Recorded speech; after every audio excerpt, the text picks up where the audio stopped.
Hello again. We are reading The Secret in the Old Attic by Carolyn Keene, and we are up to chapter 15, page 129, actually, in the book that I'm reading from. There's our permission to do this. There's an old cover. It's funny, it says number 24 on it, but this is actually number 21, so I'm not sure why the number is different. Anyway, let's get started with chapter 15, Wallpaper Clue. As Nancy waited, the two shadowy forms crept closer. The one coming across the lawn appeared first. Then suddenly, the voice of the other cut air from among the trees. "Nancy, where are you?" "Mr. March." His ill-timed call from the pine grove served as a warning to the intruder. Instantly, the intruder turned and ran. Nancy dashed from her hiding place. As she pursued the running figure, the young detective shouted to her friends to join in the chase. They came quickly, but the race was futile. The night swallowed up the stranger. As the discouraged girls returned to the house, Nancy explained what had happened. George, she was annoyed. "It's bad enough to have missed capturing the thief, but now he's been warned that we're looking for him. We probably missed our chance, too, of finding out how he gets in the house," added Nancy in disappointment. "Oh, why did Mr. March have to pick out just that moment to look for us?" Bess complained. "Well, I suppose he meant well," said Nancy. The elderly man was apologetic over his untimely appearance. He had grown very uneasy about the girls, he explained, and had come outside to make sure they were all right. When he could find no one, he had become fearful that something had happened to them, and had called out unaware of the nearness of the intruder. It was agreed that the mysterious stranger certainly would not return that night, so the girls went to bed. Upon awakening the next morning, Nancy heard faint music from a distance. "Mr. March has the radio on early," she thought.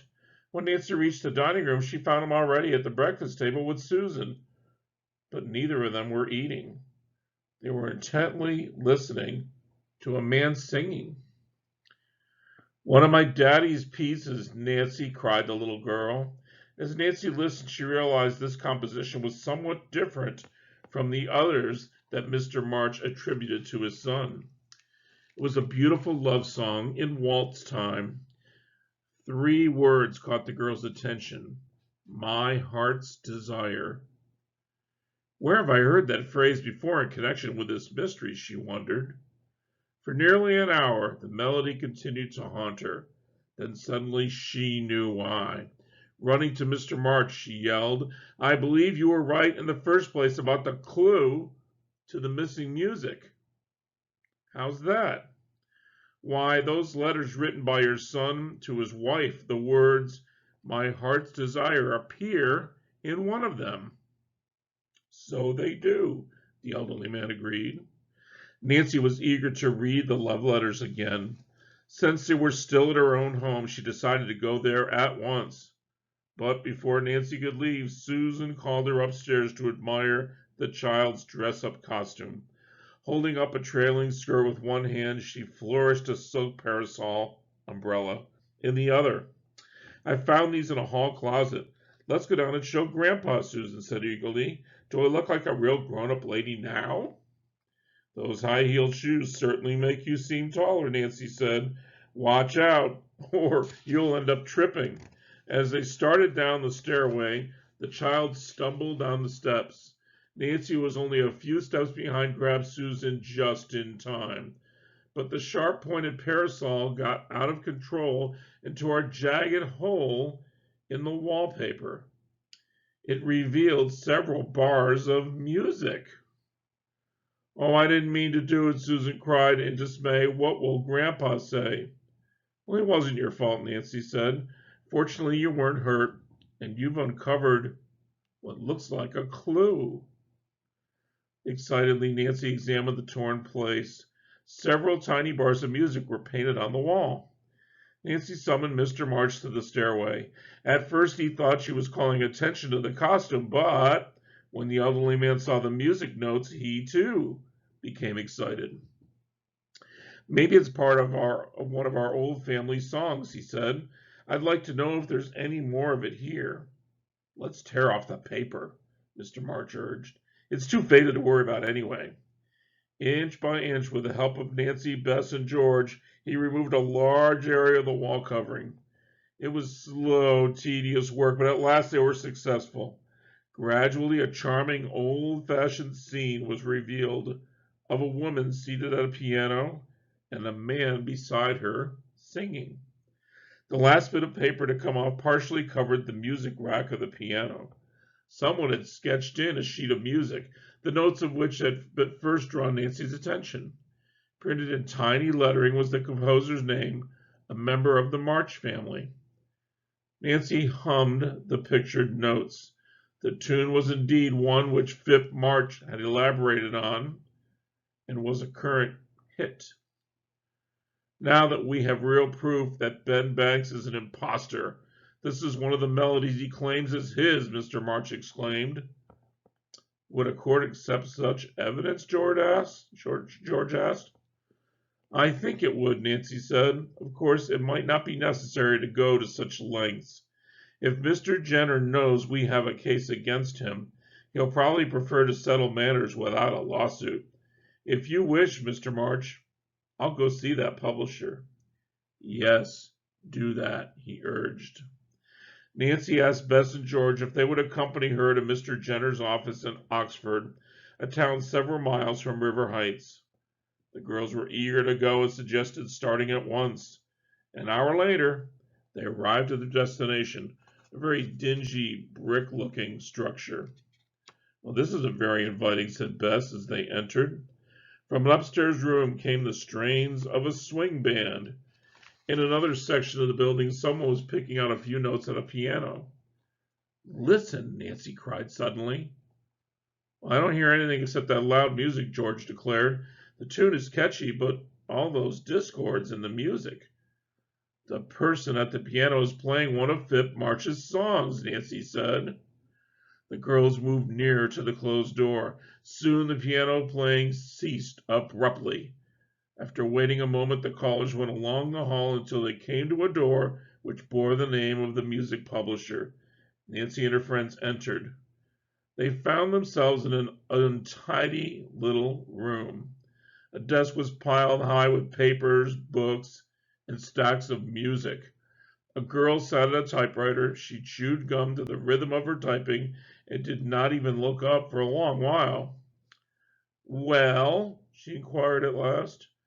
May we see Mr. Jenner, please? Nancy requested politely. The girl looked her over from head to toe. If you have music to sell, you've come to the wrong place. Mr. Jenner isn't buying from amateurs. I have nothing to sell, Nancy said. Please give my name to Mr. Jenner. She removed a card from her purse. The office girl accepted it with a shrug and vanished into an inner room. She did not return, though, for several minutes. Then her message was crisp and right to the point. Mr. Jenner isn't seeing anybody today except one of his composers, and he said to tell you it wouldn't do any good to come back either. I see, said Nancy. Flushing slightly, she turned away. I was afraid this might happen, she declared as the girls paused in the hall. I feel like going back in there and demanding an interview, George said. Let your father handle that horrible man, Bess pleaded. Determined not to go home without finding out something, Nancy stopped again. Then she walked down the corridor where she suspected Mr. Jenner's private office was located. Through an open window came some voices. Ben, we're in a tight spot, they heard the music publisher say. That Drew girl has just left here. Maybe she has found some proof. Impossible, replied the other voice. Just the same, it may be well to call off your scheduled public appearances and kind of lie low for a while. We can't take any chances. Nancy and her friends strained to hear more, but the voices dropped. However, the girls could not make out another word. Mr. Jenner, he must be talking to that Ben Banks, Nancy whispered. Oh, I wish we could learn more about that fellow. Maybe we can, George said in her friend's ear. Why not stay around here till he comes out of the office? And then follow him, Nancy said. You girls wait outside the building. I'll watch this door. Bess and George immediately tiptoed down the hallway and vanished. Nancy looked about for a hiding place. The best one she could find was a little tiny corner near the stairway. 20 minutes went by. At the end of that time, the door of Mr. Jenner's office opened. Out stepped a lean, long-haired man of maybe middle age. He had a roll of music under his arm. Nancy was convinced that had to be Ben Banks. Waiting until he had rounded the corner, she followed him. At the street entrance, she spotted Bess and George standing in a shadowy doorway. With a nod of her head, she signaled to them. The cousins immediately started off in pursuit of Ben Banks. Nancy waited till she was certain her movements would not arouse the songwriter's suspicions. Then she too hastened after her friends and caught up with them. The man walked rapidly. Of one thing Nancy was certain, this thin man was not the strange intruder at the March homestead. The prowler was a big man. Without once glancing back, Banks walked until he came to a small hotel called the Millet. Entering, he went directly to the desk. Nancy, Bess, and George stood in the lobby. They heard the man say to the desk clerk, May I have my key, please? Yes, Mr. Dite, the other replied, handing it to him. Dite! Nancy almost exclaimed that word aloud. That's it for our chapter 15 tonight. Join me again for another chapter. Bye-bye.